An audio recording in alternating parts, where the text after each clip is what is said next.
What's up, guys? Brian Phobos here. So I want to talk about the QuadrigaCX situation, and you guys have probably read about it and all that kind of stuff and heard different things. There's some people who, are saying that they lost their life savings and everything, and so I just want to talk a little bit about that. It's really, honestly, terrible, and just for starters, don't ever trust a Bitcoin or cryptocurrency exchange. The same as you should never fully trust a lawyer, you should never fully trust a politician, you should never fully trust a bank or a cryptocurrency exchange.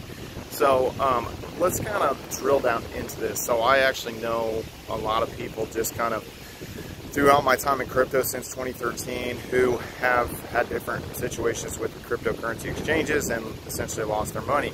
I have a friend in Tucson who got He got doxxed. He lost his coins there, and more than 4 years later, he still has not been repaid. So that's obviously a very tough thing, and it was a very tough thing for him to re-enter the market via Coinbase or other exchanges, just because you feel like you lost all that, and you don't know how much time it's going to take to get it back, and all that kind of stuff, or if you're ever going to get it back. So yeah, it leaves a bad taste in people's mouths. Now, I also have a friend who got mint palled. A lot of you probably haven't ever heard of mint pal. It disappeared back in 2014. Another kind of exit scam, there was like moolah, and there was mint pal. But anyway, yeah, he lost money there. Then I have another friend who got Cripsteed.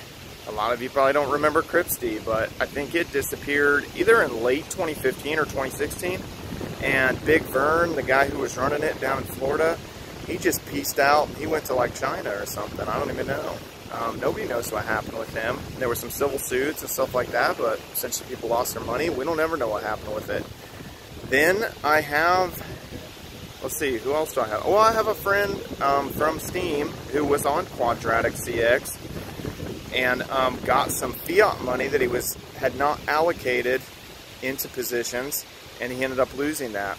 Now, yeah, it's just a bad situation. I also had a friend on Binance that somehow he switched phones and something happened where he couldn't use Google Authenticator to get in, and essentially he lost access of his Binance account. I think that's went on and on, so I'm not really sure what happened there.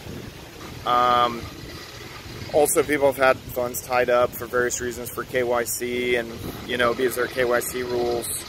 Well, I have a friend on Bitrix that was having a hard time because when he tried to submit the KYC stuff, because they just basically did not tell anybody, and they just locked everybody's coins up at one point back in 2017. So, he had the stuff kind of locked up there for a while, and eventually he did get that back. But anyway, really to sum it up, I have a friend that got doxxed, a friend that got mint palled, a friend that got Cripsteed, and a friend that got QuadrigaCX. So again, don't ever trust a cryptocurrency exchange. Don't ever fully trust a bank. Don't ever fully trust a lawyer. Don't ever fully trust a politician. That's my advice, but I'm just some guy. I don't have a Series 6 or,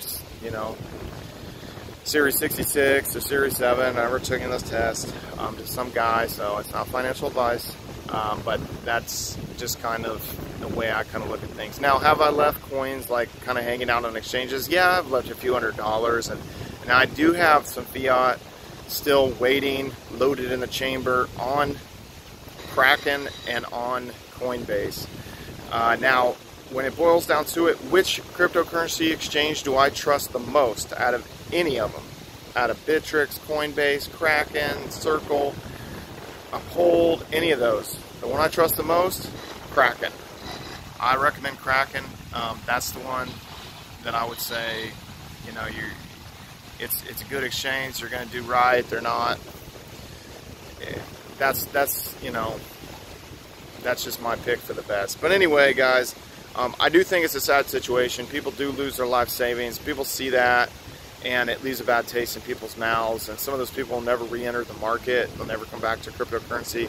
And it'll actually kind of mentally kind of mess with them for their life for many years. So, and they'll be like, man, if I wouldn't have lost that, then what could have been. But I get very, very, very paranoid about my crypto holdings. I have all kinds of wallets. When I was at the EOS Hackathon, I had a girl actually ask me, how many wallets do I have?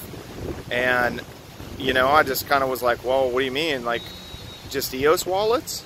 And she was like, well, no, just in general, but she was asking about Monero and all this stuff.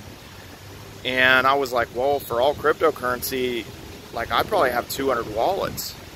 And that's no joke, because if you just look, like, I mean, on Steam, I've got like 16 accounts, so there's like 16 wallets there. For like, for EOS, I've got about 40 accounts, so I've got wallets for each of those.